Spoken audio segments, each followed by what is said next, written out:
الشيطان الرجيم. بسم الله الرحمن الرحيم.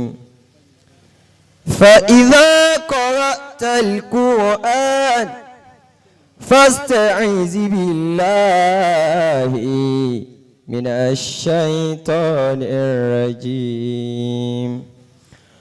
وإذا قرئ القرآن فاستمعوا له وأنصتوا لعلكم ترحمون.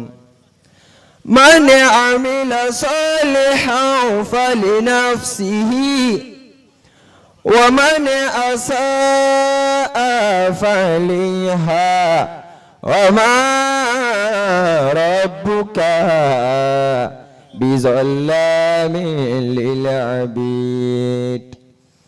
الحمد لله الذي هدانا لهذا وما كنا لنهتدي لولا أن هدانا الله وما كنا لنهتدي لولا أن هدانا الله. صدق الله العظيم. أداك يا جاب يلون تبدأ.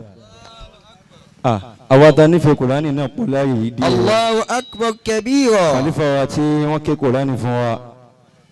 A kí àwọn sheikh wa Gàgámà. Masha Allah. Olólùfẹ́ ọ̀bọ Ajubadu Zaman. Adama Allahu hayatahu. Ọlọ́run ní jó bàjẹ́ fún láíláí. Àmín. Atọ́ Gàgámà. Ọlọ́run ní jó bàjẹ́. Àmín. Ìjà ìsẹ́yìn jìrò ojú. Àmín. Naam, gbogbo ohun tá a bá ṣe láàyè yìí lónìí, wàláhì ọpẹ́ ni. Masha Allah. Gbogbo ohun tá a bá ṣe láàyè yìí lónìí, wàláhì ọpẹ́ ni. Masha Allah. Ijó ọpẹ́ la wá jó, orin ọpẹ́ la wá kọ. Masha Allah. Owó ọpẹ́ náà la wá gbà láàyè yìí.